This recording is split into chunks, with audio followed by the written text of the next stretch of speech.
lunchtime. We rush like fourth down. I be taking wins. We don't mess with laws.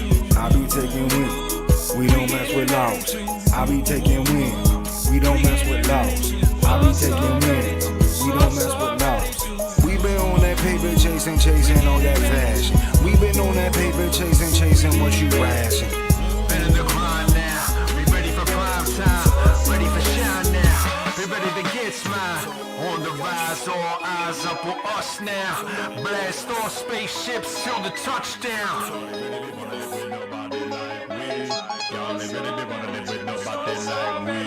Energy level on high, put that trouble on fire. Double it down, I'ma spit it around. Click, clack, boom, we the best in town. Energy level on high, put that trouble on fire.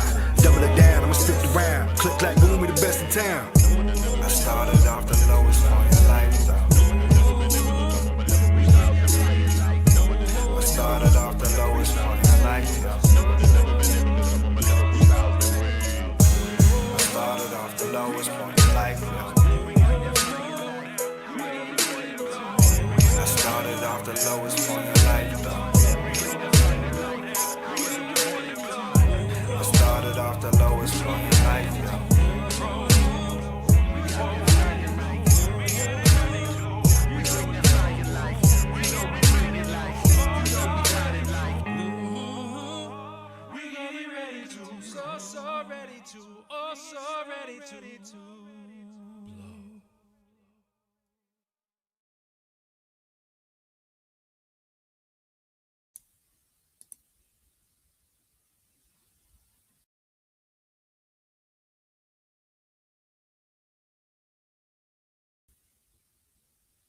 I think blow is what we're getting ready to do.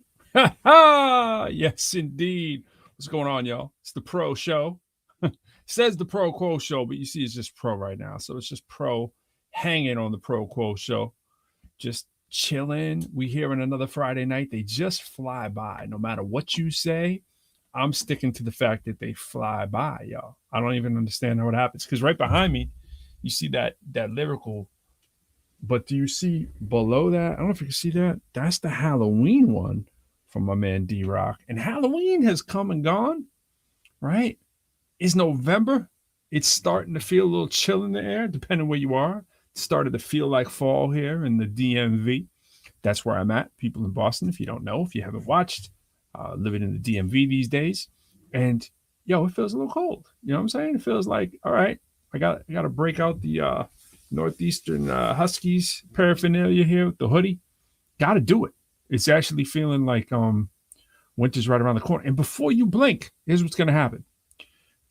Sneak preview. Next week, here's what's going to happen next week.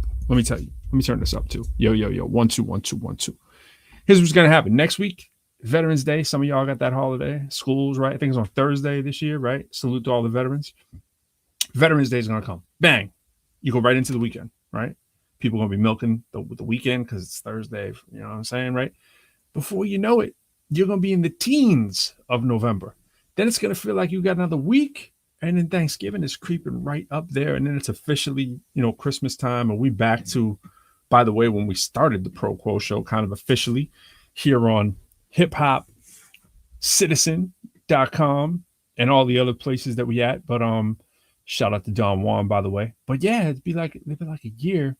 It just goes by in a blink, y'all. Goes by. And it's crazy. It's crazy, And as we get older, right, as a ratio to our own age, of course, the older we get, the shorter time should feel because you've been around for longer of it, right? So, think about that. Think about that. It's math. It's math with Pro. Yeah, man. So before we really get into the crux of some stuff, man, let shout out to Fee. I want to say shout out to Fee. He had a nice little article, little pub on the song Beast from the East. So we'll be having him up here the day after Thanksgiving, actually. It's just, like I said, man, it's just a couple weeks. You're going to blink and you'll be like, what? Seriously? 3 weeks, really. And so that song's dope. We'll tell you more about that as we go. The Celtics, man, I've been trying to ride, and, it was a little bit of light at the end of the tunnel. I think people always lose this stuff a little early. Like, oh, what's happening with the Celtics? By the way, they were in like 2 overtime games at the beginning of the year, right? One of those could have easily gone the other way, if not 2 of them. And they've had some injuries. They've had some people out, everything from COVID to injuries. It's rare that they have the full squad together. Even last night didn't technically have the full squad together either.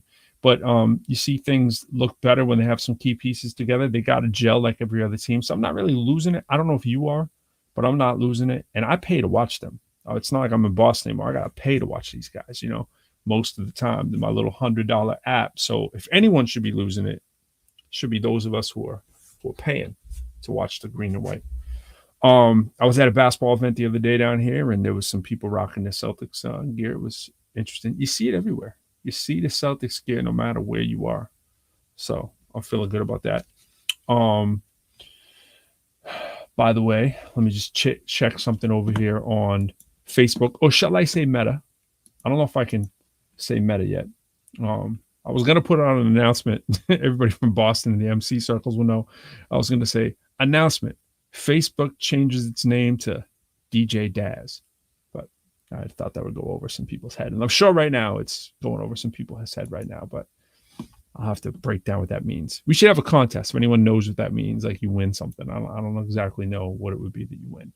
But I want to show you something here. So I'm going to share my screen of me. Now I want you to have some trivia here. See if anyone can notice. I don't think anyone's going to notice, but we're going to try it. We're going to go with this because, you know, it's 8:55 and normally we don't go live till 9. So I know it's not like many eyeballs are viewing right now, always in retrospect, right? And I'm always stunned at how many views more we get than the people who chime in live. I guess what we could say is we got some loyal people who watch the show, but this show is not an ideal time, especially as we get more and more out of COVID. Friday night becomes prime time again, you know? And so we went from, at one point, we were doing 1,000 views in the first half hour when we were running the show live during the thick of when people were home quarantining. And now that's drifted the other direction where the after the show views are what are picking us up and throwing us into the 1,000, if not 2,000 plus on a weekly basis, which is great. Happy for that. We do minimal advertising. It's just word of mouth, people that check us out, and appreciate that, people that check our feeds. But I want to shout out everybody who's on Twitter. This is the first night actually that we stream through Twitter, so I haven't actually checked that to see what that's like, but that's going down. Shout out to the people on my LinkedIn, the ProQuo Facebook, the Facebook page, yes, for ProQuo. We on that live tonight too. We also on the YouTube page, tinyurl.com/the ProQuo Show. All one word. There's only one way to do it. So yeah, just salute to all the people watching us through the different ways that you can get us. And I want to show you this one thing here. So let's do this. A little trivia here. So here is a glimpse you can take of my page. What is different behind me right now in that very stoic face I'm doing? What is different behind me in that picture than is true in real life, right? So look at that picture right there. And now look at the picture of me, right? Oh, what do you see? I want to get into it here. Fly, I see you looking. I see you backstage looking. So I'm not bringing out the heavy hitters yet. That's Fly is in the building. He's hanging out backstage in the green room, eating up all the appetizers. But what is different? Look at me over here. Now look at me over here. What is different? Do you see? Do you see? Give me a head nod, Fly. If you see, do you see what's different? I see you peering at it. I don't think you figured it out yet. It's tricky. When it's your own house, you know, you can figure it out a little easy. All right, I'm going to stop sharing. I'm going to point out, it's this right there. It's that. I see the record right there. The double record. See, normally it's just that record, right? But there's the one. And you know what that's from? We got to play this game again. We're not done. This is great. I always call it television. This is great television, as they say. This is high value television right here. We're going to share the screen again. Flies rolling back there. We're going to go to the Instagram. I like the small little bubbles of Instagram. You have to really look, right? Let's go through my feed here. Let's go carefully. Oh, that one right there. That's my office in my hall, right? At my work. Wait, this is on high speed. Oh, stop. You got to really stop it quickly here. You got to really stop it quickly to make sure you can guess, because this thing's on high speed. Let's go up. Oh, there it is. What do you see right there on the wall, right in the middle behind my desk? See that? You see that, Fly? Yeah, that's what's behind me. So the question is, why would I bring paraphernalia from my home, I mean my office, here? That's the real question. It's like, why would that be happening, right? I mean, you don't see everything. You just see one thing. So we'll get into that discussion. It may not be as exciting as some of you may be thinking, even Fly is thinking, but Fly may be thinking the wrong way too. But we don't know. We'll find out. But I just want you to notice that. There's my office, right? Bang. This thing's on high speed. Let's do this again for those of you who haven't seen it. Bam. A lot of hip hop stuff on the walls, right? Stop. Oh, stop. Stop. Oh, that's the old school X-Cal picture. For those of you talking about Fee and I, that is 1998 right there on the roof of our old building low. Keep going. Thanks for all the support from math to teaching, even at midnight. One of the reasons why I'm becoming a teacher. Remember the little people while you're in DC? That's my man, Kenny. He is a math teacher. He's amazing. Professor Lyrical. Remember seeing you rap in middle school. One of my students came to the school who I spoke to on the stage, which was crazy. These are all like going away. That is like my prized possession right there. That was from a going away party at my job here where I'm rocking the sweatshirt from Northeastern. I'm still very Northeastern loyal. There's an article on Professor Lyrical turns students into college grads. Shout out to Robbie Rowland. That was in the Boston Herald. Those were all those students. There's Robbie right there, who later went on to build what I would say is one of the most successful studios in Boston hip hop over the years, over the last decade plus. It's Robbie Rowland. He opened Echo, where I've certainly recorded as well. Oh, let's go back. I can't really go back. That was Celtics stuff. That actually Celtics picture up top. Everything that's hanging on my wall is either like family or it's like articles like hip hop or it's education. And that one was Celtics. And it'd be like, why would you have that? That was actually part of payment for doing a collab track that I didn't want to do. I was like, yo, you got that Ray Allen Big Three joint? The dude worked at a sporting store, so he couldn't, the money was part of it. And it was like, yeah. So anyways, let's see what else we got. Invasion, math poster. Well-versed. Hub rappers kick off awards with party nomination. Me and my man Dane and Irv. Shout out to the MIC. That's Herald. Records, chairs, Butter Messenger, classic X-Cal, more classic X-Cal. Pictures on my desk. I'm a dad. What's your superpower? As my son. Massachusetts. That was a going away party gift too from my old she's the associate dean now, assistant dean, I think. I can't remember. Shout out to Molly Smith. She was my direct supervisor. She gave me that little to remember and stick on my desk when I was in DC. So that's what I'm doing. And yes, keeping it real right there with the CD player just in case. Rap of Renaissance. Some of y'all remember this. This was a classic newspaper article. That's me right there. Dre Robinson, my man DL. You got Flash and you got MBS right there. You got over here, you got DJ Peter Parker, you got Slain, you got my man Kerosene, all who've gone on to do amazing things. You got MBS right there, Mike Styles. That's Term, iRock, and John Doe, who produced the lead track on my Infinity album. Dre's up there in the front somewhere. That was crazy article in the calendar page. That was throwing a little monkey wrench into people's Sunday morning, which they wait for that. That was what they got on Sunday. Who are these rappers in the swan boats? Yeah, Wheel of Fortune. Me and my wife. That's a Celtic one. That's the album. College degrees. We got some MIC stuff. Picture of Mom Dukes and Grandma right there, and Grandpa down below. And that was my doctorate. That was an article at Northeastern. That was an article. Actually, that's a UMass Lowell magazine. Diplomas. What else we got for you? This is wedding picture. This is exciting TV right there. My son in Somerville at the amusement park. Oh, actually, you know what? That was at his school, not the amusement park. What am I saying? I was trying to say park. That's at the playground. That is Hip Hop Memories.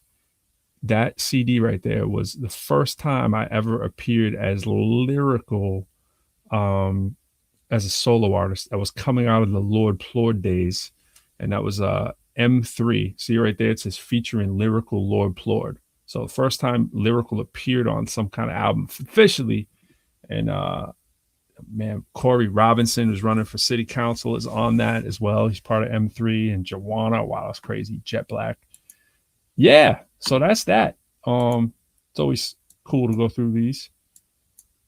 And My son made that. That was his pretty good, accurate attempt at doing him and me. I gotta say, that's not bad. So, anyways, why would I be showing that picture right there? That's the question. Well, we got to get Fly in here to see what's going on with his week too. That's a hint of what's been going on in my week. Riveting TV, as I like to say. Riveting TV. Hold on one second, one more second, Fly, before we get you up here. And I got something else to grab. See if we can do it here.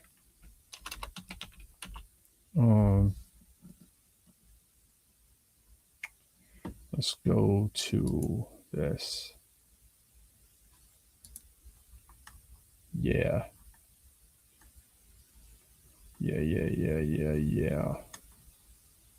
I'm searching. All right. Without further ado, I got my stuff ready in the background here for when I need it. Let's see. It's a lot of dead air time that I'm just looking at stuff in the background. All right, cool. So I got what I needed there. So anyways, ProQuo Show, you're checking us out. It's November 5th. It is now 9:05. We are into the prime time of when we usually begin. So we started it up a little bit early so I can get out a little early as well. Got some things to do. So I hope your week is going well. My week is always going better when I'm hanging with the man, the myth, the legend, F.L.Y. Yo, What it is, sir? Man, get the yayo, baby. Yeah, man. Yeah, man. Speaking of weeks, this is a crazy week, bro. Yeah, man. How's your week going? Man, a lot going on. A lot of transitional stuff going on at the gig. Yes, sir. While simultaneously trying to transition into the new gig. So I have a lot of paperwork and just when do you start? November 29th. Oh, wow. Wow. That's one day before Fee's birthday. Shout out to Fee again. Shout out to Fee. Happy early birthday in case I forget, you know. So yeah, man, that and then trying to get ready for tomorrow, for the show tomorrow. That's crazy. How you getting there? So we driving. You're driving, okay. Yeah, we driving. Cool. The wife and I, it's just a hop and a skip really for us from where we are to New Orleans, as they say. And we excited trying to get there a little early so we can get some footage and different stuff, right. Just kind of take advantage of the opportunity.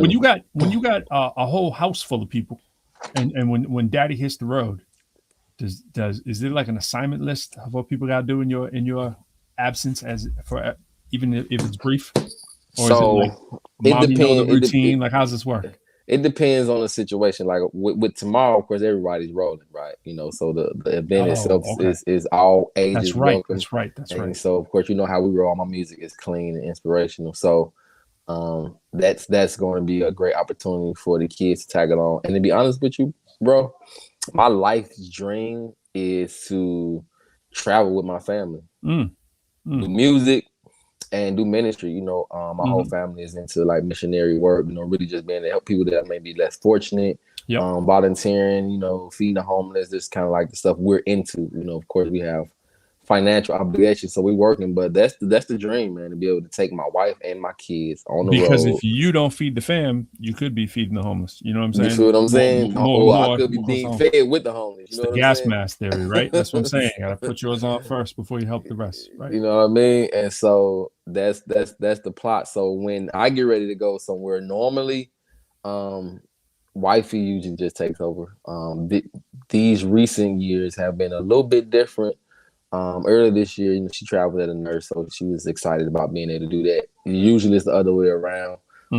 She's usually at home, full time, right, for most of our, our adult life, right. And so usually I leave, she's here, with the kids, throughout the day or whatever. But since she's working full time with a nursing degree and all that stuff, this is kind of uncharted territory a little bit.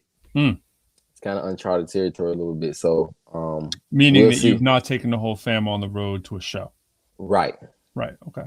Right. So that's uncharted, but everybody still has assignments though. Like right now, I got the fam. She's at work, and so we got to be ready to rock and roll in the morning. Everybody knows I pray about this. I'm a little anal about preparation. So I pray. so Never mind. so everyone, man, has different responsibilities and things to do. Um, I'm adamant. I'm real big on just the energy within the house, hmm and so we all just kind of work together and collaborate on just getting certain things accomplished before we leave the house. Y'all need a documentary just on that, man. But we do, bro. Like it's crazy. We say that to my wife and I say that to one another all the time about just a day in our house, man. It's so entertaining. Man. If you There's were so much going on. 3 times more famous than you already are, there would probably be demand to already see that. You know what I'm saying? Like from a lot of people. You know, and I it's probably funny would enough. say no. Yeah, I probably would say no. I'd want to see that though. That'd be great. I know. Yeah. My wife says that Just the all the time. preparation, especially if it was edited and done right. You know what I'm saying? Like It's would crazy, bro. be It's not. amazing. It's a job. It's an entire job. We travel like 3 to 5 times a year. You know, as a family, we go out of town.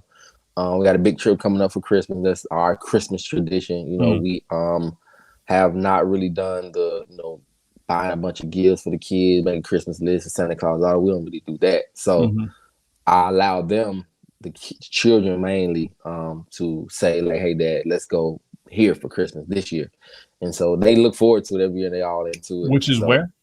This year we're going to Universal Studios. So man, you're dope. You're the Dad of the Year award, Mom. Man. I don't know who's making these decisions, but Parents of the Year award. Yeah, so we collaborate on it together. She kind of usually just allows me. But then again, you're balling now, so it's like no, stop. Stop. I wish, bro. Listen, but I promise you, give me some time. We gonna get there. I promise you. Give me some time. And I'm hot on the trail of ballerism. I'm seeking.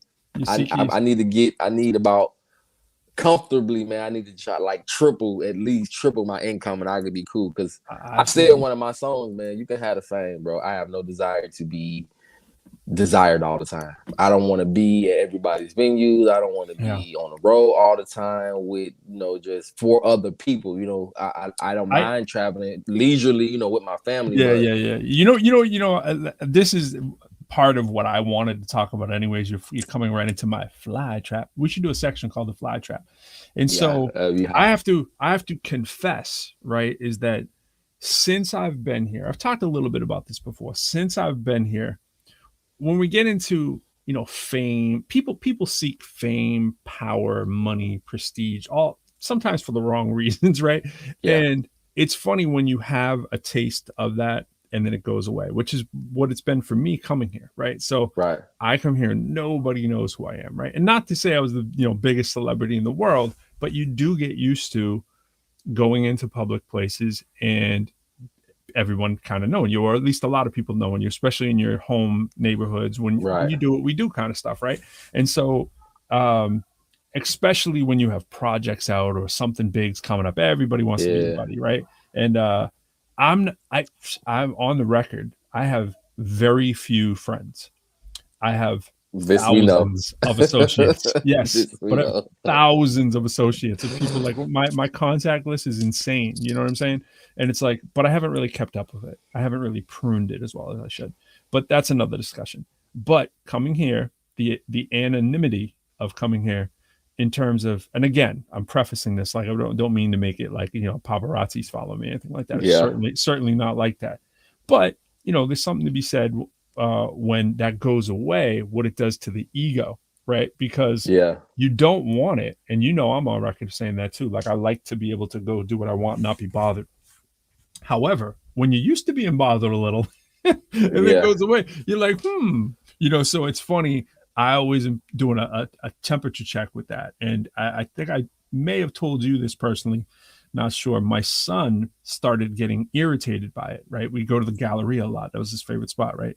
And so he's like, Daddy, I'm tired of all these people who know you coming up to you all the time. You're my daddy. You know what I'm saying? This is when he's 4.5. That's right, Henry.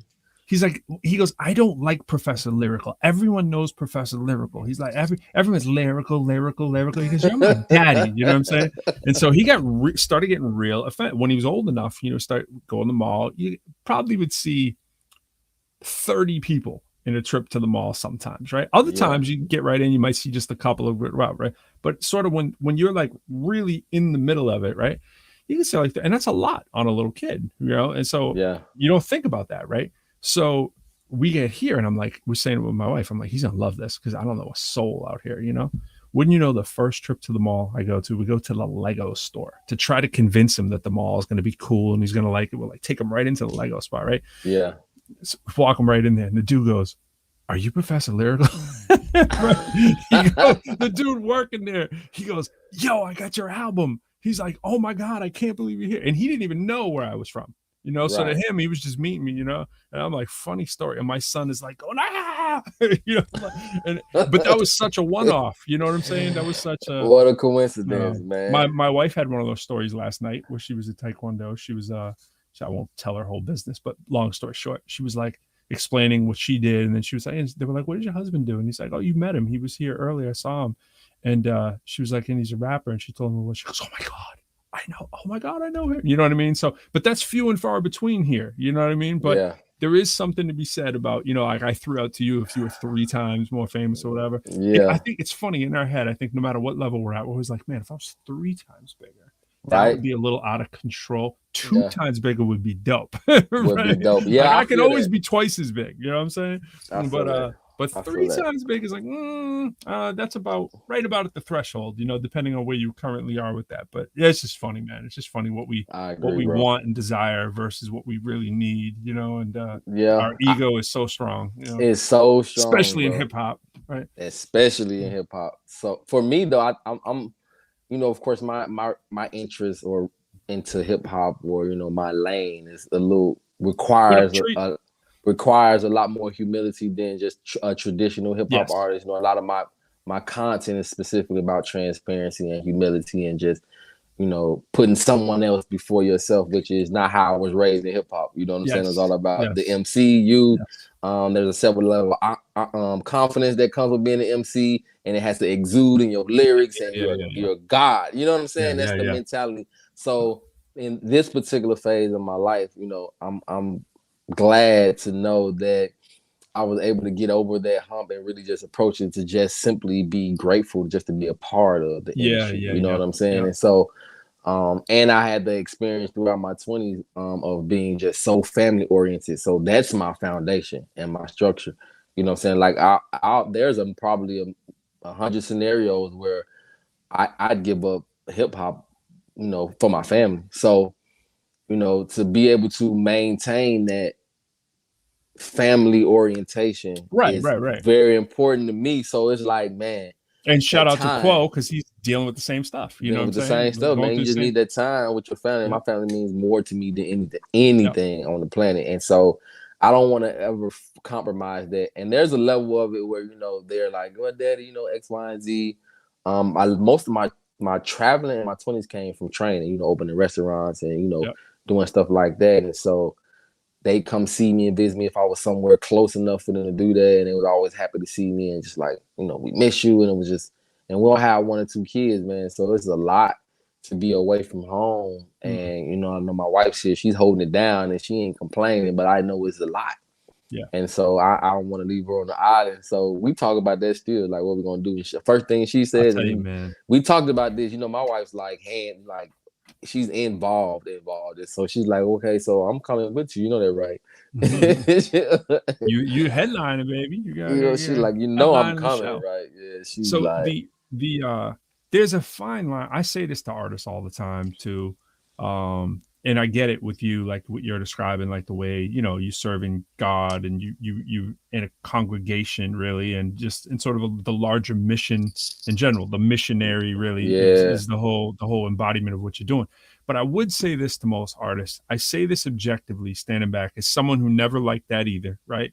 I've come to recognize the importance of being seen. When I definitely didn't start that way.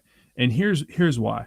If you're about the right things, I want you to be seen, because there's so many other things that we can be looking at and paying attention to. And I trust myself. Whereas now I seek as much positive attention and putting myself in positions where I can actually increase my platform because I trust myself and what I'm about. Right. And I don't, I was looking at some statistics recently, I've talked a lot of nerdy stuff in the course of my day, as you can imagine, depending on what day it is. And there's one statistic that's out there now. It used to be as high as 70% at one point. 70% of the United States population, adults, read at a 6th grade level. The current representation, I believe, is 56%, right? So 56% reads at 6th grade level or below. And so when we talk about these somewhat radical ideas sometimes about like, should you need a license to be a parent, right? Let alone should you need a license to have a gun, right? And there's a lot of that right now. I drove by the other day, the Supreme Court. I was like, whoa, what are these 100 people doing, you know? That's a whole nother issue, by the way. I still need to jump out of my car every time all the cameras are there and just bust out with the rap, because no one does it in DC, and the camera's always right there, and I drive by it every day, and I'm like, I gotta document all this. Beautiful opportunity. It's right there every morning, right? I'm just gonna bust out, be like, hey, y'all waiting? I got a rhyme for you about those guns. Want to hear it? You know, but because you know I got a rhyme about everything, so of course, right? Of course, I got a rhyme about this. Of course, you do. Now, the deeper thing, right? Just even thinking of all that stuff is like, you know, you have a platform, you trust what you're about, and you want to use that. And like, as I get older, I just keep saying, life is so short. What do you wait? The humble thing is a crock of crap. If you're about the right stuff, screw the, and I shouldn't say humble, put it all out there. The meek humility thing. I know that I know the parables, I get it, but I'm just saying in terms of being, I'm just the humble servant of the Lord, meaning I'm going to minimize myself. You see some people do that, right? Don't be too humble. You know what I'm saying? Like, you know, Fly's dope. He puts it in his name. Like, he wants that attention because I know you know what to do when you redirect it. And it's like, and then I see other people and I see what they're about, and I'm like, man, I would really love to. I don't want to be a hater, but I could be okay if your platform was minimized. At least I'm not trying to promote your platform when I question, like, can you read? You know what I'm saying? And if you can't, I'd like to help you read. Can you do math? Because here's the other argument. We talk about people who can do math and that could advance society as well. And of course, if you can't read, of course, there's going to be less people that can do math. Math isn't just looking at numbers on paper. You have to understand concepts that are there. And it's like, of course, that number's lower. And our world rankings in terms of education, we are always last. If not last, we're second to last or third to last in every major ranking that there is for where our country stands in terms of global education among industrialized countries. There's this myth out there that at some point in the last like 50 years, we were among the world leaders. We have never been. Never been. Since our birth date and beyond, there was no, you know, you can look at the 50s and there was a couple moments there where U.S. education, because of, you know, the way the auto industry was progressing and the way, you know, things that led on from the New Deal, by the time they trickled down. Yes, there were some things that happened. FDR ushered some things in that happened, blah, blah, blah, right? But the bottom line is we were never a world leader in science and education and mathematics. What we've been a leader in has actually been higher education, right? We're the world model for higher education. People come from all over the world to go there. They do not come for our K through 12 system, right? And that's not to degrade the teachers. It's the system. That's the system that's in place is still primarily made up by what your tax rate is, right? So, you know, I've heard you guys talk about where you're from as well, and like talk about what's got going on, what it doesn't. And, you know, it's like, okay, well, we can eradicate some of the disparities in education if we simply generally pooled our money like we do for other things, right? For things that matter. And this isn't to be like anti-capitalism or anything. This is like, we live in the same country. If we don't educate our workforce, we're idiots, right? And we don't educate our workforce because we're like, no, that's communism. You can't spread the money. We need to keep it segregated, you know? I met with, you just like summarize half the meetings I had this week at work with VPs at work, because I was trying to convince them that they need a resource or workforce center, right? Mm-hmm. And so my whole plight with them is, and I realized that they may not necessarily have the resources to come up with nothing elaborate, but let me just tell you the scenario that was going on. And so a lot of the administrators at the organization I'm currently with, they kind of lean on me a little bit for information because, you know, for some reason, I don't know how God had drummed it up, but I've managed to maintain a rapport with people from, you know, certain demographics, primarily the hood, right? Right. And so, right. you know, a lot of that contributes to the success I've had in my career, that I work and I've managed entry level positions, people who can barely read, or people who don't have high school diploma, GEDs, people that's never went to college, been working since they were 13 or 14, and like that's all they know. And so I've realized, and God has revealed to me, that there's a barrier of an educational barrier that hinders this particular group of people from growing or meeting the expectations or the standards that we set within the organization. Right. And this past week here in Mississippi, you know, they were giving out SNAP benefits, EBT, food stamps, basically, right? And I was trying to explain to them, you know, we were doing a drive and a job fair to be able to, you know, get a large recruitment class to come into the hospital, right? Of course, minding you, I'm doing all this, you know, in the midst of me getting ready to leave, right? Right. So they still they turned it up 100 because they like, man, how we need to get as much from you as we can, because we know, you know, what you bring. You know what I'm saying? Yeah. And they were like, we don't know what we're gonna be able to get, what's gonna happen after you go, right? And so I'm pushing this initiative, and I'm trying to explain to them, and I'm talking to the human resources people, my HR business partners, and all that type of stuff. And I'm letting them, like, listen, nobody's gonna show up today. You know why? Because I know these people, and it's sad, but it's true. I'm like, listen, their kids are going to, not only are they going to miss work, and not only are they not going to come to the job for, but they're going to keep their kids from going to school today just so they can go grocery shopping with their $1,200 a child that they got, right? So some people, I know people that got $3,000 to $4,000 in food stamps in one day, right? Yeah. And I'm like, they don't see past their current circumstance. How do you expect people to ignore their reality? Yeah. Well, you want people to show up for work. Yeah, I mean, that's what they're thinking about. You want someone to show up for work, but they don't even have reliable transportation. Yeah. And you want people to be here and be laser focused, but they're trying to figure out what they're gonna eat when they get off. They don't have food at home. Same in my classes. Yeah, same in my classes. You know what I'm saying? It's a real systemic issue, bro, which I have my feelings on where it started from and the reason why we're here today. But the reality of it is that we're here. And so the resource center, like you said, I've been in meetings all week just trying to push the issue. It's just like, you need to create something for the people within the demographic, within the city, where they can learn basic fundamental activities, because the mind's automatic, it's a survival thing, so you automatically jump into defense mode. So if I feel like I'm inferior in any way, shape, form, or fashion, just like the little kid in the class that can't read, when you call his name, he act out because he don't want to be embarrassed. Absolutely. It's an automatic defense mechanism. And so you deal with that with your workforce. If you have people in your workforce, and especially if you have 200 employees and 190 of them, are either a single parent or have multiple children with multiple baby daddies, don't have a ride, they're asking for a ride back and forth to work, don't have health insurance, don't have a driver's license.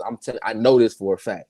Don't have a driver's license. And so when you put them in environments where you're expecting them to excel, they're just thinking about surviving. Right. And if you can educate, these people on just a basic level, teach them math, things that they get intimidated by. I can't tell you how many times I walk into my office and I'm hearing 10 to 15 people discuss, hey, they're asking this person and that person, hey, can you jump on the computer for me and help me pull up my check stub? Something that basic. And I can't tell you how many hours of a workday go into just helping them access a computer, or because they don't have computers at home. And of course you got phones, but there are certain things like within the organization, because of how it is in the healthcare facility, because of Ethernets, most of the stuff that they need to do for work, they can't do outside of the walls of work. Yep. So you're doing it at work. So you're doing it at work, and they don't even know how to get on a computer. And this is something I bring up too. I bring it up when I speak. I bring it up at my own institution. So we need to embrace the culture that there is now, that's really across the country, especially in urbanized areas, which is the gig economy, right? It's like it's expensive to live in urban areas. People have to have more than one source of income. You see people doing seminars all the time. They dress it up and sound businessy. How to have multiple streams of income to ensure your success, right? All these kind of things, like people going to charge you for that, right? And that's a whole nother thing, just people charging for basic information. It's like, I get if you're charging for a specialty and that, it's sort of a luxury, when you're charging like people just to teach them like how to live and fend for themselves, it's always like, okay, I Should get be it, free. but it And that's our I know, but education I system. can't knock another person needing money too, because we live in that system. But it's so multi-layered, and I always find there's a few things that people argue on, and most other stuff we agree upon. It's just that we argue so vehemently on them. We definitely God, right? Bring up religion. Yeah. Oh, yeah. You can have a fight. Politics. You might not have a verbal fight, but you're having people fight you mentally wise, right? Which is why I hate to say, for me, I've always said this, I hate to just say Christian rapper or whatever, Right. like what about the Buddhist rapper? What What about the about the Muslim rapper? rest? What about the faith-based rapper, right? So it's why I don't like that term. Right. And I know you say faith-based, or what's the other way you say it too? You say Yeah, basically inspirational. faith-based and inspirational. Yeah, like yeah, yeah. And that's, for me, it's intentional too, Yeah. just because the foundation of a lot of religions are so Right. similar. Absolutely. Yeah. And if there's ever going to Abrahamic be any, religions as well. yeah, if there ever going to be any progression on just us being able to sit down and have a discussion, we have to have common ground. Yeah. And so when you seem to be too abrasive, like you say in your turn, people just will initially ignore you. Yep. You never get the opportunity, like you were saying, with just that little bit of notoriety. You miss just basic opportunities because you want to be hidden. Yeah. And the idea, right? The other idea that really, privilege is one that pisses a lot of people off, especially people of lesser melanin, right? And so it's like when you start talking about privilege, and then we can kind of get into race and class, but mostly race and privilege. Yeah. That would really piss off a lot of people. I mean, the local election that just happened in Virginia that was lost, Oh, yeah. pretty much on the back of people talking about critical race theory, and like that's gonna You're killing me with that one. teach it to your kids or whatever. And it's funny, my doctorate, my lens was critical race theory, so it's Right. like technically I'm a critical race theorist, right? And so it's the misinformation that's out there and the buzzwords. It's like, look, bro, at the end of the day, most people just want to like feed their family, take care of themselves, Yeah, bro, and go whether home. they're going to work, collecting a check, whatever, just put in the work so they can get home and just kind of be with their family. You know what I'm saying? Or maybe I don't know, go to the bar on Friday, like, or like go play video games or whatever. You want to have a little left over and feel like you're okay, and you're not going to burn yourself out, right? And you can put a little money aside for your kids, maybe to better their lives, whether that's through college or whatnot. That's pretty much what most people want. And then you got people that are really to the left or to the right on either side of those kind of ideas. And it's like, that's what people will point their attention to. They'll be like those radical leftists or those radical conservatives. And it's like, there's really not that many radical anything out there. That's why the word's radical. But we immediately lose that kind of critical thinking. And we believe when we start watching YouTube videos that the world is filled with a bunch of radical leftists that are going to take over the world, or radical, it can happen. I mean, there's Hitlers in the world that are, there's those kind of people that start movements, but it's like when we rely on our news source to be like, I saw it on this, and you don't fact check it, it's like it takes 2 minutes to fact check something. And then of course there's, the fact check's a fact check. And again, not to sound like the elitist educated person with a bunch of degrees on the wall. However, I don't mean to come at it from that angle, but again, we have to remind people that 53% to 70%, somewhere in that window, can't read above a 6th grade level. So we can't be, because it's not because they're not intelligent, right? And we might call it unintelligent because they can't read that well, right? Or they can't do math that well. We make the misnomer of saying this is intelligence. This is not what intelligence is, right?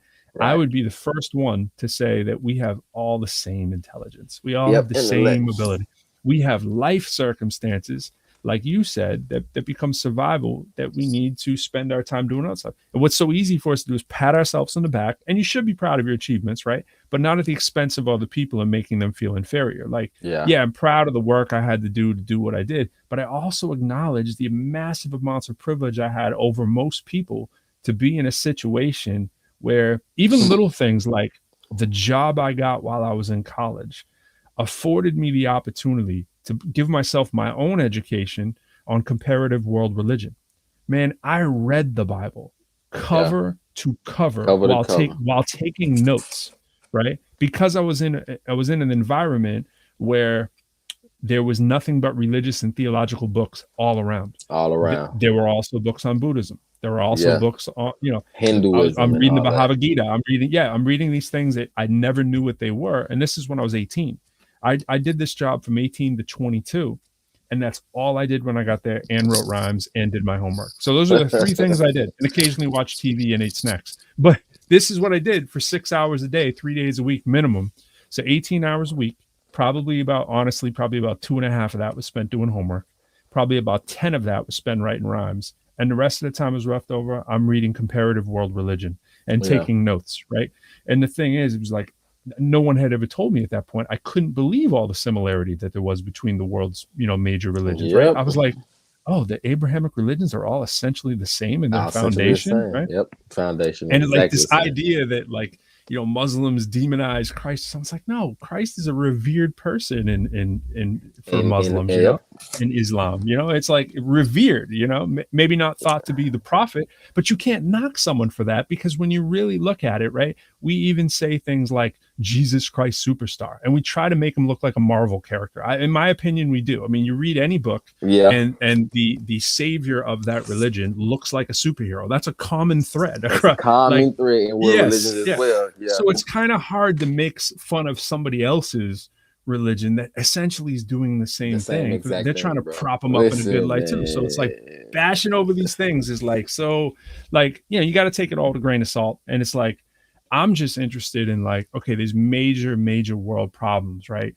And there's things we can't maybe even hope to solve in our own lifetime, but maybe our kids can, right? And I use my son as an example all the time. I always say it's bad parenting, but he's a little obsessed, and I put the idea in his head, admittedly, about stopping the world from getting hit from asteroids. But at the same time, I'm like, is that really an awful thing? Because I'm coaching him and mentoring him through the process, not so that he's scared to go to bed at night or anything like that. I'm like, oh, there's no chance this one's going to hit us, Henry. I just want to explain it to you. And so he's like, wow, this actually could happen in our lifetime, unless there's more people who understand the math and science of it. And I know he has an opportunity. Right. He loves science, loves math, loves all the physics and everything. He's being taught from a very young age, right? He has all the advantages. And so every time, and every time he gets on that smart kick, which is the vocabulary we give them, it's our fault, right? He's like, oh, Daddy, aren't I smart? And I'm like, you always got to temper it and be like, you also have to think, Henry, the advantage you have, i.e. the privilege you have over other people, right? What do you have at home that makes it better for you? And just to take like a minute and go, my daddy's a math professor and loves science. Yes, right? Like that's a help. Right. That's a and huge your help. mom, it supports that too. And like we know how to delegate our time and make sure he gets that reinforcement. And we balance things and we promote that stuff. And it's like we show up for the stuff. It's not because we're great parents. It's because we have the fortune and ability to show up we're two parents who are together. We can go to the parent meetings. We can schedule it so that he can go to Taekwondo and she can, and he gets that mom time and he gets time with me and we do our things. And you fighting to survive, man. You don't get time to do this. You don't have time to do any of that, bro. You can't do too much of this without acknowledging systemically what's in place to make it not able for other people to do it, So. No, I agree 100%, man. I shared this vision with my wife. There's a shopping mall, a large, I won't say huge, but it's a relatively large shopping mall here in nice street in the capital, Jackson, capital of Mississippi, which is Jackson. And I look at that building. I mean, it's huge, right? And it's basically abandoned now, right? Simon. Oh no, that it's not Simon's because it's not Simon. No, Simon's not. Yeah, Simon's spectacular. We saw Simon. We saw Simon. You see Simon everywhere you go. When my wife and I were just in Atlanta for my birthday, we saw Simon. 2 malls from Simon. Anyway, Simon's every day, right here, everywhere, right? So we know it's not Simon. So I'm looking at all this real estate, right? I'm talking about thousands of square feet, tens of thousands of square feet, and it's just vacant. And I look at that, man, and I had a vision housing, one day. Right? And I thought, separate from housing, bro, I thought about STEM, and I was like, what if this place was turned into like an after-school STEM resource center? Mm-hmm. That everyone comes to, and it's going to serve multiple purposes. It's going to help usher in an era within this particular area of new technology, right? Coders, things of that, mathematicians, scientists, and things like that. Things that we know that our future is going to, desperately need, right, to solve some of the issues that we're having, as well as to bring up the layers of, like we said, just disparity that exists within certain demographics, right, especially in the inner city, to educate these kids. But then I had to think to myself, I say, all right, well, the access is just one part, but what do we do about helping people get access to this? Because we both know that there's information galore out there, right? There's enough information for any individual to advance themselves. I don't care who you are, right? But the problem is, like you just mentioned, how do they find the time or the resources to get themselves to a position? When I say resources, if you're working 2 jobs just to feed your 3 kids and you have no husband at home or no spouse at home to help you, then you have no time to do nothing but, like what you said, but survive. And you're working 2 jobs and you're still poor. And so I thought to myself that this resource center needs to also be an extension. The reason why I call it an after school program. So this will allow parents, they will also have to be involved as well. It wouldn't just be the children, but also be the children and their parents. Because we also know that, like you said, those that read at the 6th grade level or below, a lot of them also need to be able to re-educate themselves and to learn more and advance their intellect and so forth and so on, so that they can, in return, help their kids start at a better point than what they started at, right? So, like, I'm trying to do something for the whole family, the mom, the dad, and the kid. So, can this be a place where, okay, the mom wants the kid to go and take advantage of this free program, but they don't even have a car to get them there. So, we got transportation for that. It's wonderful. I mean, it's brilliant. The pushback you always get with these kind of great ideas is usually twofold. One, it's that you get called a communist or a socialist if you propose anything that's free.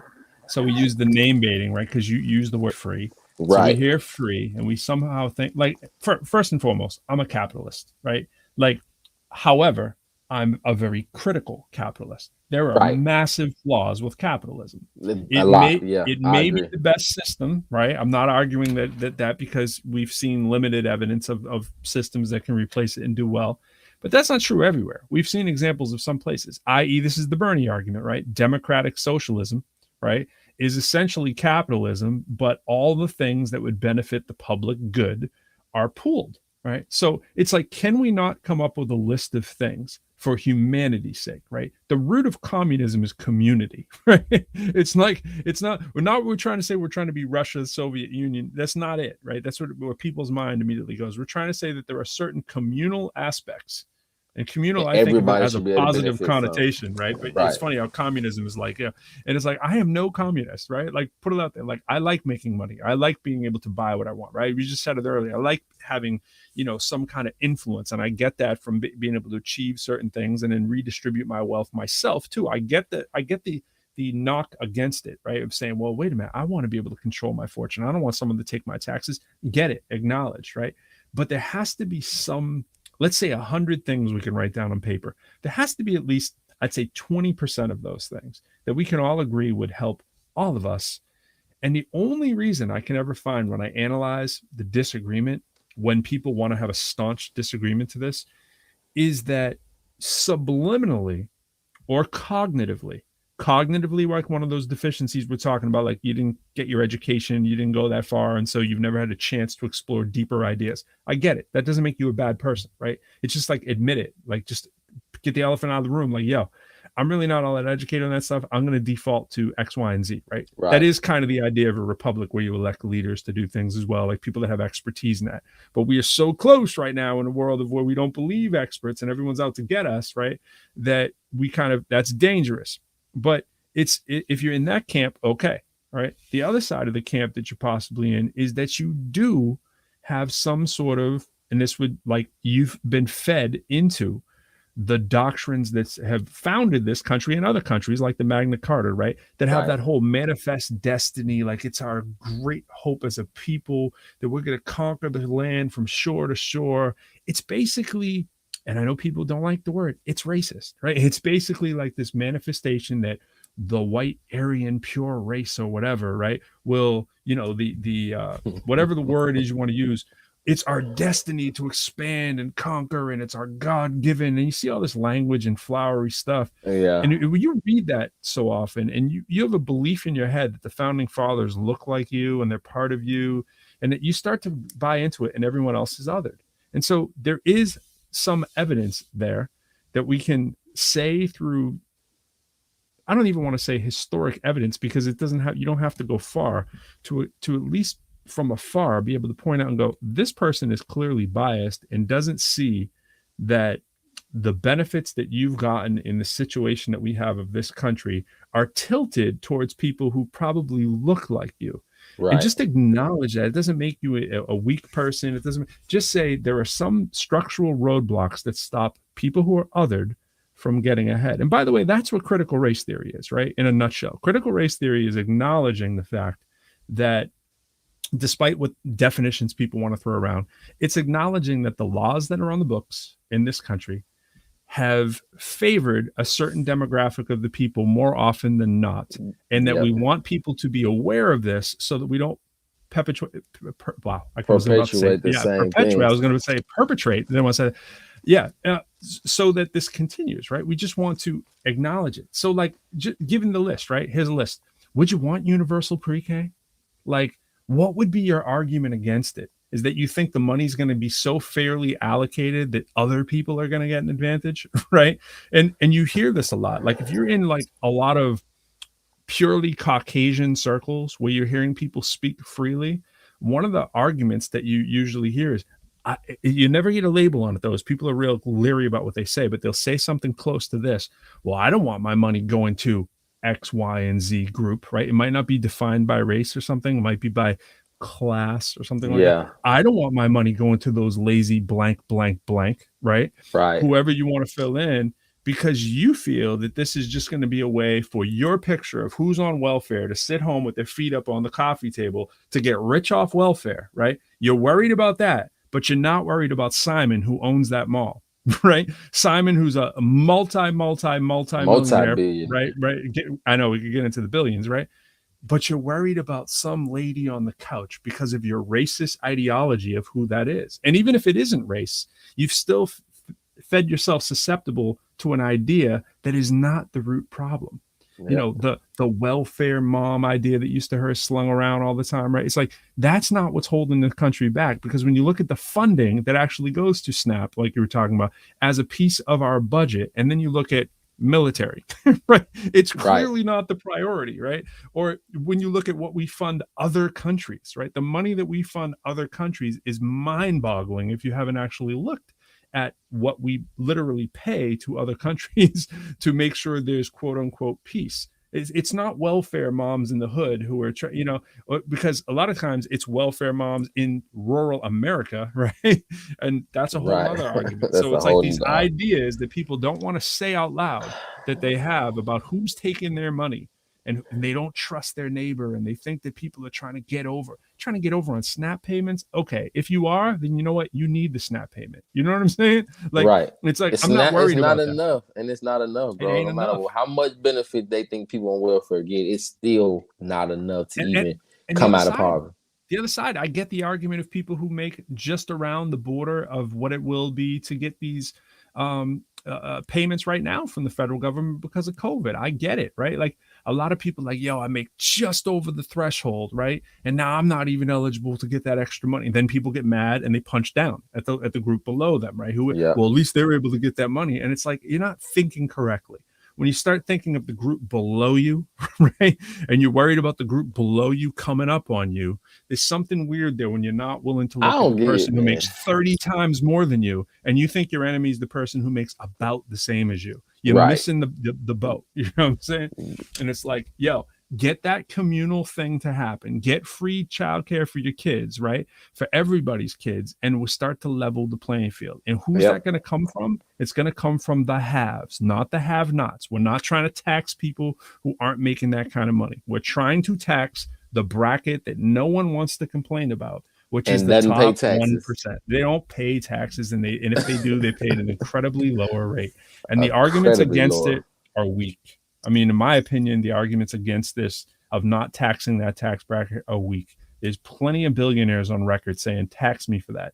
And let me dispel for you the myths of that, rich people actually are a boon to the economy. They're not, because they save their money for the most part. They're not opening manufacturing plants left and right. Right, Like people right. think there are. They're reinvesting their money, saving their money, putting their Or money in saving trust, their money and paying it and handing it down as retirement, generational right. wealth. Yep, And that's handing down a what happens. generational wealth. That's exactly what's going on. There are the rare cases where Yep. they can go, oh, look, this person, like, oh, look at Jeff Bezos, how many people he's employing.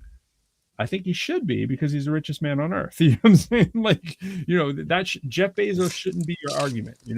The top 5 richest people, like we were talking about before, should not be your argument of like what's happening in normal society. It should be, let's look at the top 1,000 maybe, and we can start to say something about those people, what they have in common, and we can say, are they a boon to the economy? The answer is typically no. They're not paying their fair taxes, and the rest of us are being forced to make up for it, and we're fighting with our neighbor or the person just below us over things like universal pre-K, and heaven forbid us all having a better healthcare system like many industrialized countries do, and they love it. Free I got friends healthcare in France right now who are like, you dummies over there in the United States, all that money, ridiculous. All that money y'all make, y'all GDP is larger than anyone else's. Absolutely. And you cannot provide free healthcare, and we can. That lets you know. Paul and I were on the phone recently with a dude from France, right? And he's from America. He's living in France, and he's like, y'all crazy over there. I got free healthcare. I have brain surgery free. like United States, I'd be paying another mortgage on my house for that stuff. You know what I mean? So yeah, bro. No, it's obviously lopsided, bro. It's like blatantly. Yeah, but we do shiny objects on YouTube, and people go down. People, honestly, this is what I always hate to say, because I always sound like I want to just say it and not have the academic accolades. I just want to say it's like the dumbasses on YouTube, right, for lack of better words, who actually believe YouTube is the truth. YouTube is a commercial entity to sell you commercials when the commercials are coming on the whole time, and they look like the actual products that you're seeing sold to you on. If you're seeing conspiracy theory on YouTube all day long, and then you see 50 other videos that pop up just like it, and then the ad comes on in dark black, and it's like with a big like diamond and the Illuminati and coming up, would you like to know the Illuminati secret top 5 miss? It's like, bro, like, bro, being brainwashed, man. You're watching a television scripted movie, bro. Like, you're not out in the real world understanding what's going on. Like, and then I'm the sheep, because I don't think that the Illuminati is secretly running my university. Right. It's like, it's in DC. It's in a concrete building. It may be process of the Illuminati. Yeah, it also might not be. It also might not be. And that'd be my thing about conspiracy, is that it's the potential of it being true had the same potential of it being untrue. No, it's a lot worse. Yeah, I'm just gonna say, and if you really looking at it, like the potential of it actually being true, the percentage of it actually being true is far less than it actually not being true. I mean, we make up stuff all the time in our own heads, and this is what gets me, because especially in religion, we're worst about being able to honor or accept variances or things that we just really can't prove. We'd rather make up something than to just say, you know what, I really don't know. I don't know. Yeah, I don't really know. What I'm saying? We'll rather make up something completely. I mean, completely make up something, and we find ourselves in situations where we believe a lie. Mm-hmm.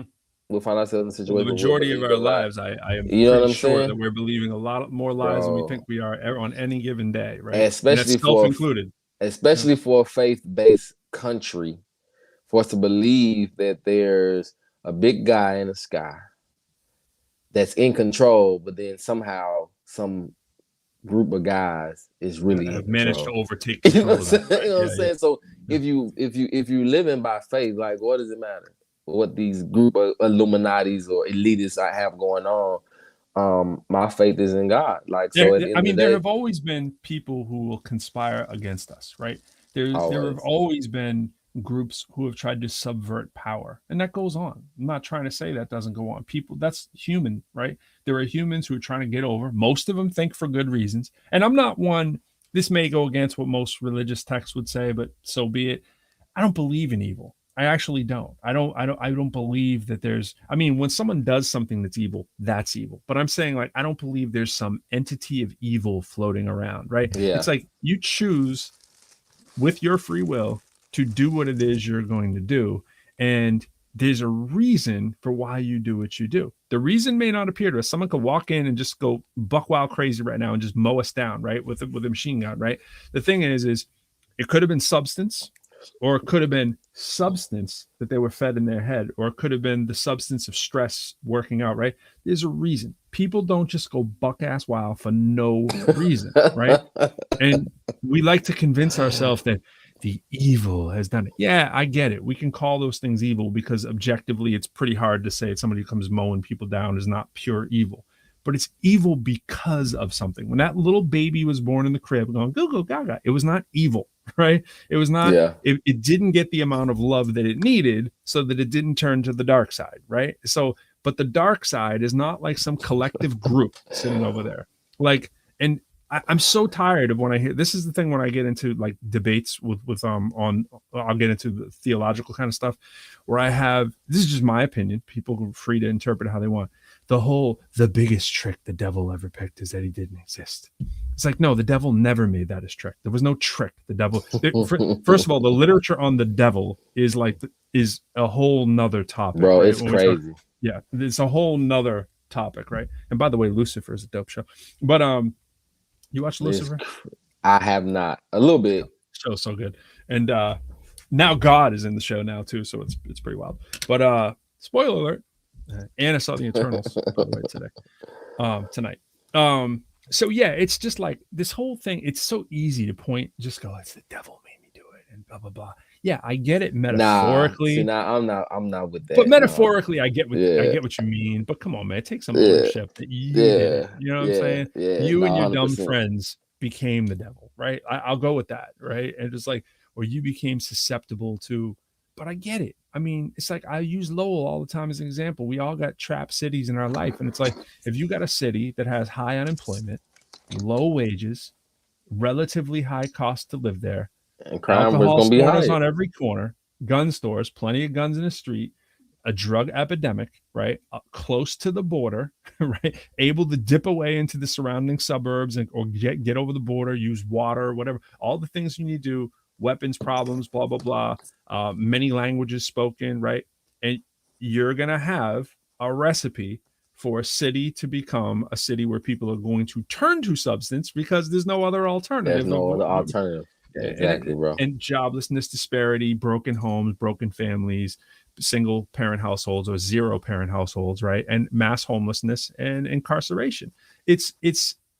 But the remedy to these things is a baseline level of common things that we share, and we don't let the ultra rich get away with not paying up massively for those things, because when we're paying 33% of our salary or whatever too, that's a massive chunk of change. I'd like to have 33% back too, but if we had a way to regulate the people that were elite in terms of their income were paying 33%, trust me, the math is eliminated for all the rest of us, and we wouldn't need to pay 33%. And even if but I'm okay with my 33%. If we're all doing it, let's just all do it. If we all truly paid 20%, except for those who are unable to pay 20%, which by the way would probably be 20% of the population, there'd be money for days. And I'm not saying that we don't need more regulation on how money is spent. And it's funny how the right likes regulation when it comes on to how people are spending their money, right? But they don't want regulation on anything else, like enforcing that you pay your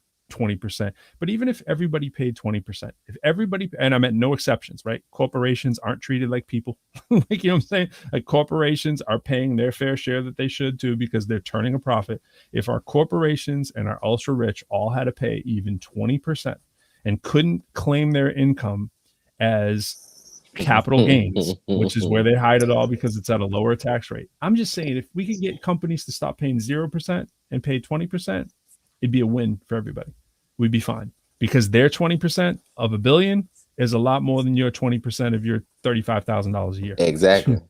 And people, my little $25,000, man. I can't even keep my little change, bro. You know but here's the thing again. It comes back to math. Again, I hate to always make it a math thing, but it is. It's like if we just ask 99% of the population right now to find 20% of $1 billion compared to 20% of $35,000, it's going to take the average person over a minute with no calculator to do that basic math. And that's the problem. We don't have a handle on what numbers actually mean. You know, like what is $1 million compared to $1 billion? Is that 1%? Is that 10%? We don't have that immediately, right? It's like we have to really think about it. It almost feels like a mythical amount though, because it's so much money, bro. I mean, 20% of $1 billion is $200 million all day, right? Imagine getting $200 million, and now we could wait. We could put the question out there, right, and be like, okay, everybody, chime on in when you have 20% of $35,000. We'll wait, you know, and it's moving the decimal 1 point, right, to get 3,500 and doubling it. 7,000, ding, ding, ding, right? So 7,000 compared to 200 million. And now we could ask the question as a ratio, right? Like how many times does that 7 go into that 20 when you account for the fact we're talking thousands compared to 200 million, right? The number is 7 and 20, right? It's insane, bro. We don't, and I'll wait. You know what I'm saying? I'll be like, I'll wait. Tell me how many times that's 7. Right? 7,000 goes into 200 million. And that's just for one, you know, one billionaire. One billionaire. Yeah, just kind of like that's just one. And this is why you can't have arguments with people not willing to do the base level of math. You know, just like, okay, I get we need oversight on budgets. I get this massive spending issues in governments and bureaucracy that needs to be eliminated. That's where I come to the center. I go, yeah, I get it. I'm not so left that I can't see that we have wasteful spending, and I don't want the government, wasting our money either. Like, you know what I'm saying? I want regulation on the regulation, people. You know? No doubt, and that's my thing. And I think you kind of covered that too when you mentioned being a critical capitalist, and that's how I am. Like, I believe wholeheartedly that we need to do better about how we, retrieve or with taxation and stuff like that. But at the same time.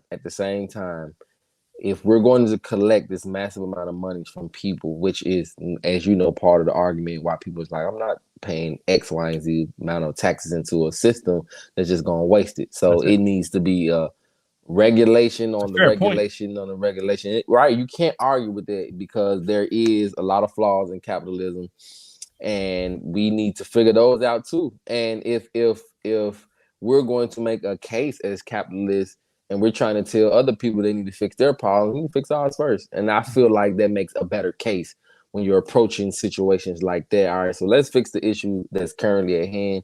We have major spending issues.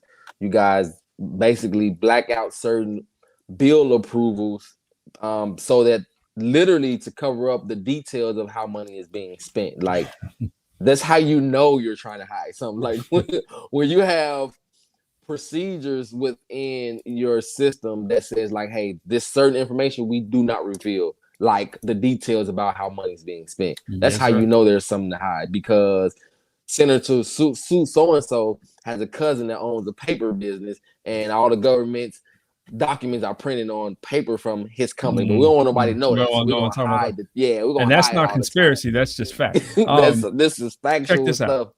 Check this out. This is Desmos, right? This is free. This is a calculator that you can use. This is my. It's called Desmos. Okay. DESMOS. So if you type in like y equals 2x, see how the lines already starting to form, plus 4, right? That's the graph of y equals 2x plus 4. You can do. I'm not going to get you into all that stuff, but you can share this stuff. Share your work. I have students use it all the time. Yeah. In here's some of the stuff that I have. Plord tax function, piecewise equation, right? So this is actually the math behind the scene that I've popped in here for like how the tax system kind of works, right? This is a little data I need to update it as of a few recent changes, but this is how our tax system works. And it's like at any given point, you can actually see what you're paying in taxes at any point, in terms of your income, right? So it's like income versus the taxes that you'll actually pay. The math that's behind it, I mean, it might look a little googly eyed there because there's a lot of parentheses and a few X's and a few, inequality symbols there. but it's really not much past 7th grade math, to be honest. And the math that's in there is kind of liberating if you understand it. And I just think that like a lot of these free resources like Desmos.com, it's good for parents to know, right? You can go to a site like Desmos. There's all kinds of math games you can do in there too, and it's free. Don't be buying your kids $100 calculators and thinking you're helping them for college. Their professors should be hopefully doing some of this stuff for free. Not every class, but you know, the days of buying the TI-83 and spending crazy money. Texas Instrument. Yeah, Texas Instrument don't need any more instruments, man. They just, good company, but I'm just saying, you know what I'm saying? Just like, but Casio. like, yeah, everything in the world is out there that you need. But I put that out there just because I do that as a lesson in terms of how taxes work, and then ask the critical questions without trying to force them down the rabbit hole of my rabbit hole. Just be like, yo, this is how our tax system works. And I want you to, you know, I'm going to have them answer certain questions like, okay, if you make $75,000, how much do you make? I actually have them design this math. So this is like a culminating little project we do. And this is in a basic math class, in a college math class. It's a general education kind of math class for students who aren't going to be like STEM majors. So this isn't like heavy duty, but it's important because you can see what it makes. And I use this in conjunction with the business finance stuff that I do right now. My class is working on mortgaging, financing, credit cards, and student debt, and their project that they're working on that they have to present it. And it's these kind of things that if we could teach very early can actually grab some people's attention when you couple it with real life scenarios, right? It's not quote unquote rocket science, but it's the kind of stuff that if we get early and get to everybody, they can start to answer critical questions like, well, how much is fair? And we can ask bigger questions too, like, is it actually fair to do percent? Because we could argue that whole 20% for a billionaire, right? If you're a billionaire, I don't want to lose $200 million, right? Like I don't want to pay $200 million, but I'm at $200 million, and you're telling me that's my fair share. But at the same time, on the other end of the spectrum, if you're only making 35 grand, can you really afford to give up 7 grand? That's what I'm saying, bro. So it's still really, the amount is a disparity, but when you think about the impact, it's still to me it's the same. Who's gonna go to bed better at the end of the night, right? Like you can who's give not gonna have a problem for the rest of their life? You got it, bro, and still sleep good at night. You know what I'm saying? You might not like it, but you're still gonna be comfortable. $800 million more, bro. It's like you're going to bed with $800 million in the bank, right? And the other dude is going to bank, probably was in debt, right? With 35, you can't live in this country. You can't live off 30 grand and be paying 7 grand in taxes, bro. If you got 2 kids, you're in line for SNAP. If you're making $35,000 and you got 2 kids, I mean, depending on where you are, that's not tenable in any major city. No, you know, so it's like, not at all. You know, the person who's going to be looking at quote unquote 28 grand left is going to be in a lot tougher situation, right? Now, I feel for the person who has to lose 200 million. So I think there's different ways that we can design this too. Like there's different kind of things like, okay, what can a person with $1 billion also do? Right. And that's why we try to come up with tax write-off ideas, things that are charity and things that, because there should be things that lower the amount of effective tax rate that you have to pay in lieu of other things that you've done, you know, but we need people to not be putting their money in offshore tax havens and, think about, is that moral, right? Is it taking your money just because it's a law? Is it actually moral, right? Like just because the laws aren't perfect, is it moral of you to fudge the books just because you can? Just and I you think can. in business school teaches you, most cases, business does a lip service to ethics. I have a bachelor's in business, right? There's a lip service to business. And what they're teaching you is the way to find crevices, find the loopholes. But masked under critical thinking and be like, okay, here's not saying put your money in offshore accounts. I'm not even making that argument, but it's kind of rewarded. And I think the movie Wall Street that came out in the 80s and then later again in the 2000s, that was good too. They highlighted right that like the winning macho red meat eating capitalist who eats it,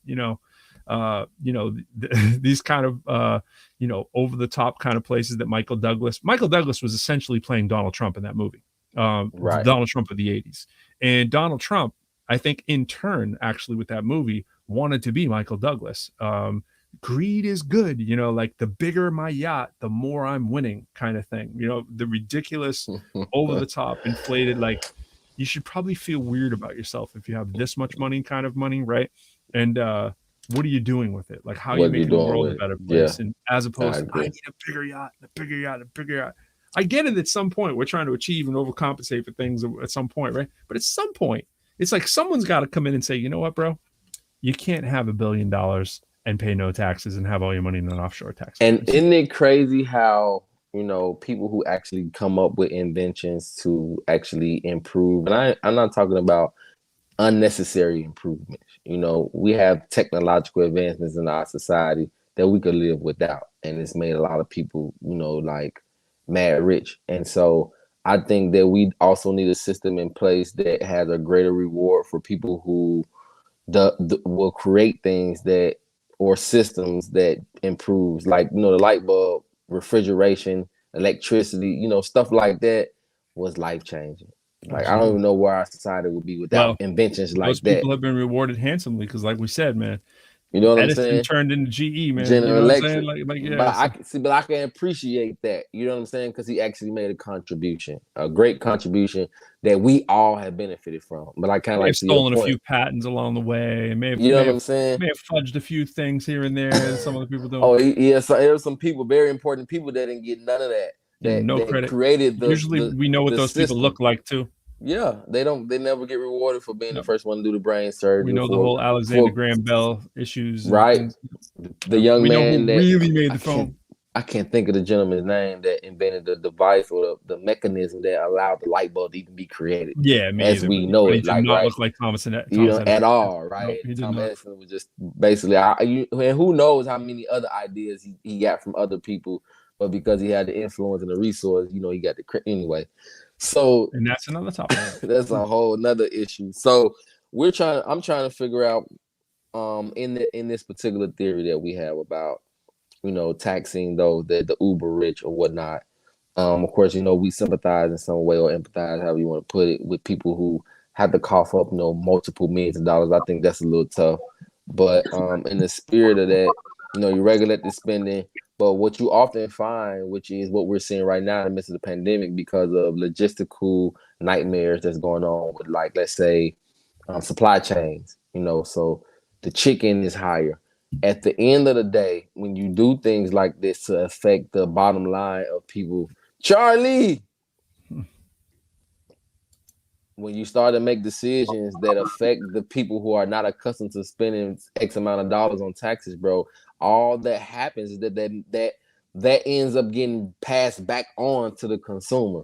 So I think there needs to be some kind of regulation for that as well. So if I find a way to take some of your profits from you, if you're a billionaire, all I'm going to do is find a way to make more money.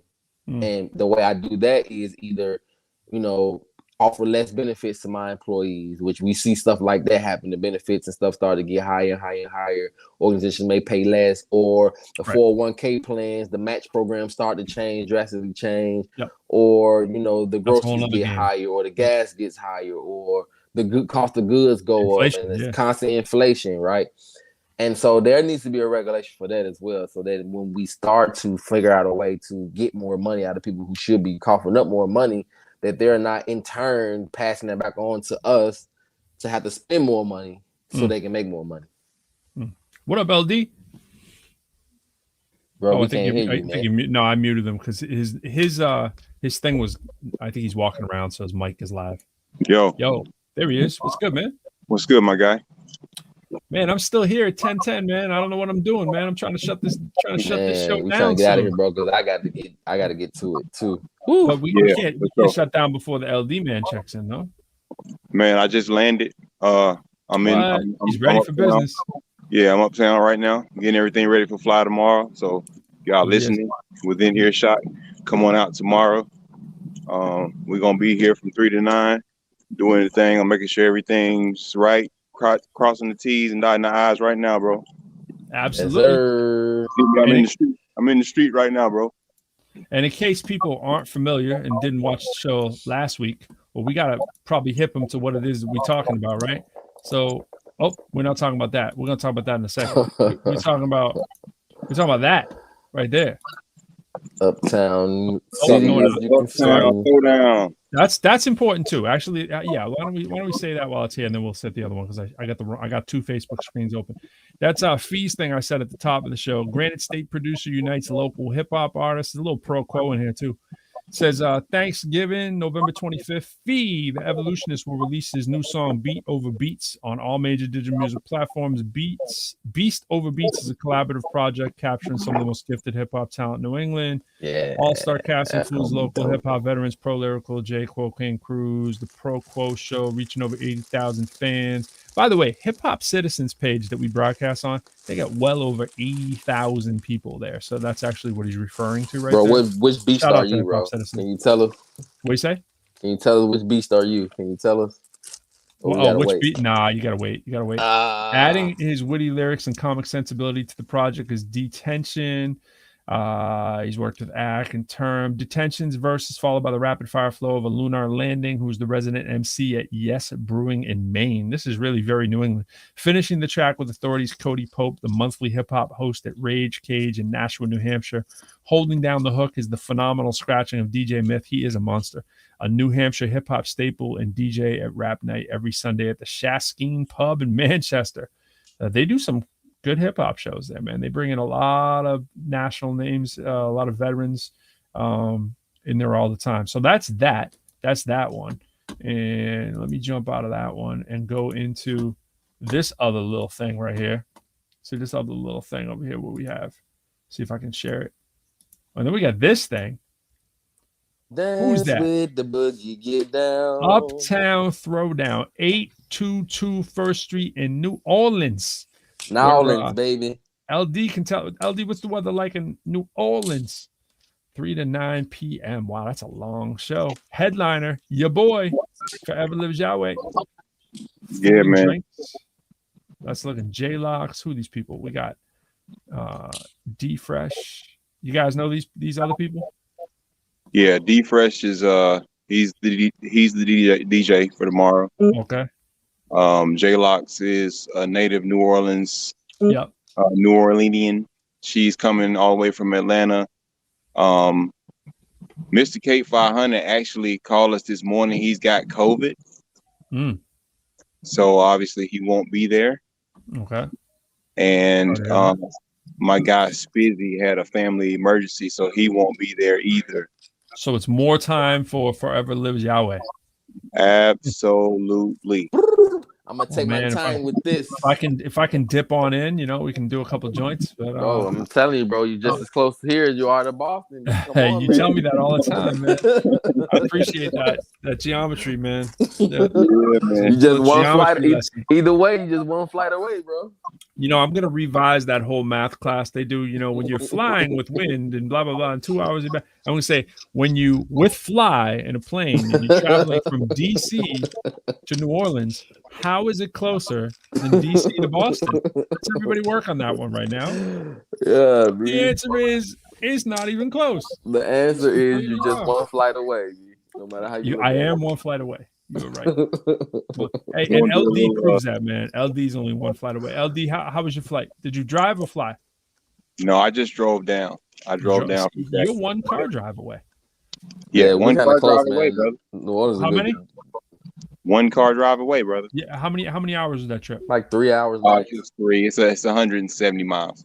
Man, that's like I can drive. Light work. It's a lot further for me to go. If I had to go to Virginia Beach, I'm gonna be looking at that. Virginia Beach from where I live here. I'm the last city in Virginia, right? I'm in like Arlington and Alexandria, kind of border DC, and we're like right off the water, right there on the Potomac. That's where we are, as north as you can possibly get. And to go to Virginia Beach, man, it's further for me. Yeah, bro, I got to jump, man. I got to you got to get ready. Well, I'm gonna take us out on the revised Yo That's Pro joint. We got a little hook in there now, and I'm gonna let y'all hear that as we get out of here. But a pleasure as always. Much luck on that show. Again, if you can turn the phone on and do a broadcast, man, let us know, and we'll try to get a bigger we'll try to get a little wider audience out. What time are you about to hit the stage? Our time in the East Coast, I'm not 100% sure about that. Yeah, as you mentioned, there's been some revisions, potential revisions made, but hopefully I can do a couple sets. I'd like to get the young people involved early, so hopefully 4 your time, 4 Eastern time. Gotcha. And then probably again 8 your time. All right. Yeah, and realistically, it'll probably be about an hour back of those times because 3 o'clock's when it starts. You know, you got to give people time to come in there. So really, five to 9 your time. Yep. Absolutely. All right, yo. Well, I'm gonna take y'all out with Yo That's Pro, and right there, Yo That's Fly. Fly. Any other shout outs or parting words before you hit the road? No, man. Of course, always, man. Just a pleasure to be here, man. Shout out to Charlie, man, always holding it down. Shout out to the ProQuo Show, man, for always holding it down as well. Yes, sir. Like El say, man, if you an earshot away, man, if you in the vicinity, or if you just one flight away, like Pro, come on down, man, to the boogie down, to the throwdown with us, man. I see what you did there. Hey, you know what they say when I get there? This is what they're gonna say. Yeah, it's Pro. Yo. And that's short for Professor Lyrical. Used to just go by Lyrical till I became a professor, but now I really embrace the Pro. You know what I mean? I feel like I've become a professional, you know? So that's what I'm trying to do. Yeah, peace. Pro. Check it out. It's hard to believe that now I wear my heart on my sleeve. Used to wear a sleeve over my heart. That was my starting point, guarded, shielded, concealing how I'm feeling. Thinking of keeping it hard meant not being revealing. But I really never felt hard inside my heart. I love people. I never want to tear them apart, but some kids are mean even before they turn teens. Made me want to stick to myself and stick to my team. A small circle was never really one for the fanfare till I made my first fan. Now I understand real clear. I feel the pain of others sincere and vividly, so I don't have to live it to know and show them some empathy. So now I empty these Mont Blancs repeatedly and feel a sense of pride when they say my rhymes repeating me. The way they treating me, I feel like a pro. Y'all show me love on the rag. Thanks for letting me know, yo. Now everywhere I go, they like, yo, that's a pro. See me at a show, they like, yo, that's pro. Everywhere I go, they like, yo, that's a pro. Moment about the flow, like, yo, that's pro. And everywhere I go, they like, yo, that's a pro. Yeah. See me at a show, they like, yo, that's pro. Yeah. Everywhere I go, they like, yo, that's a pro. Moment about the flows, like, yo, that's pro. Yeah, that's pro. What up, pro? I say you, pro.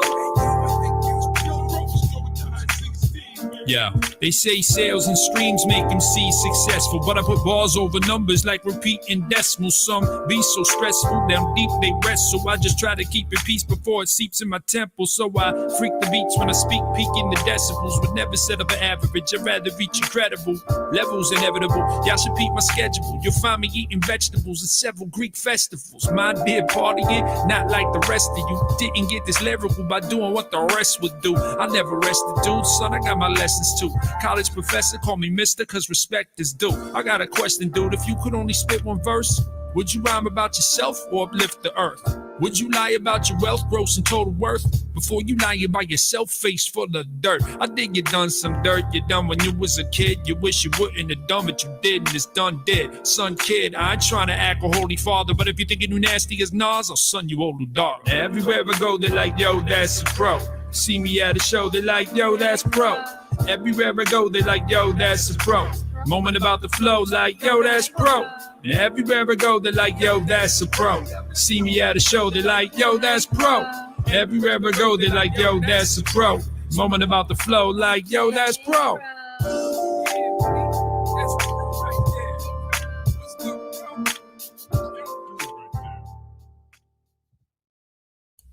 Hi, pro. Well, it sounded a lot like my voice, didn't it? Yo, that's hey, pro. That sounded just like your voice. Wow. Do you think I was doing the impressions of those voices? Man, I think you was hey, pro. I feel like you was in Eddie Murphy, Martin Lawrence bag with that one, bro.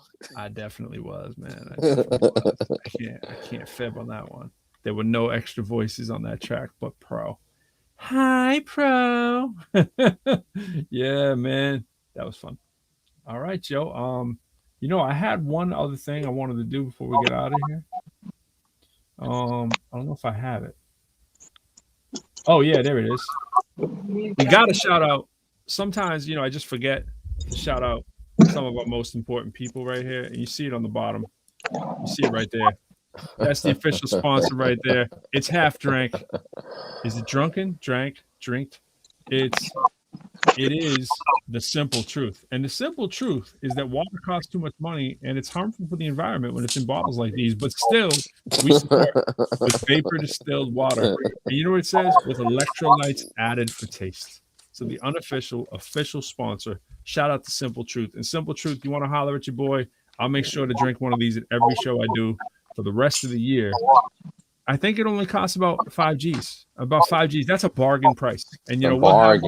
Everyone in the ProQuo family, they'll make sure to have them on their desk when we do the ProQuo show. So, you know, reach Guaranteed. out. Guaranteed. We even throw a little plug in there through the week. Fly would be rocking these on stage, drinking nothing but his rider will say, look, I need to have the vapor distilled water, Simple Truth. And if you want that, it can be yours. I think about 5 G's. 5 G's is a bargain rate, by the way. I used to do 5 G's for one show, some sponsors. 5 G's. You know what I'm saying?